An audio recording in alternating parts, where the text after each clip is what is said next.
politica è mancata, c'è bisogno di salvare persone. Chiediamo il fondo vittime da reato, lo chiediamo col cuore in mano, non c'è tempo. La politica è mancata e non c'è più tempo. Ecco le parole chiave per raccontare una giornata ad alta tensione per BPV e Veneto Banca. Davanti a Montecitorio le associazioni dei risparmiatori hanno portato la loro rabbia, la loro disperazione, la loro indignazione.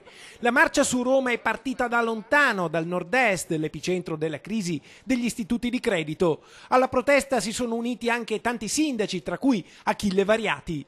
I rappresentanti degli ex soci incontrano i deputati del Partito Democratico che fanno subito capire che il decreto con cui il governo ha benedetto il passaggio delle popolari a Intesa San Paolo è già blindatissimo. Arrivati a questo punto, questo decreto diciamo, è la soluzione, la strada inevitabile che bisognava percorrere.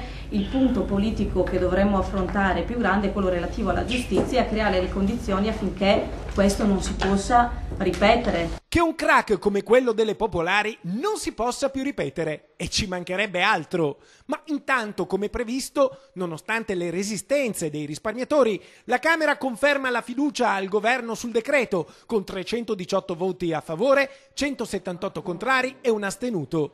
Si passa all'esame dei 142 ordini del giorno, 83 vengono illustrati dal Movimento 5 Stelle che fa ostruzione. I tempi possono allungarsi molto, ma la votazione finale è comunque prevista in settimana. Poi il decreto, che scade il 24 agosto, passerà al Senato. Ma c'è una speranza, quella che venga creato il famoso fondo per le vittime da reato bancario, che avevamo anticipato per primi nei nostri telegiornali qualche giorno fa. Abbiamo proposto il fondo vittime da reato bancario. La politica ha fatto una grande apertura, siamo fiduciosi e aspettiamo e verificheremo se manterranno le promesse.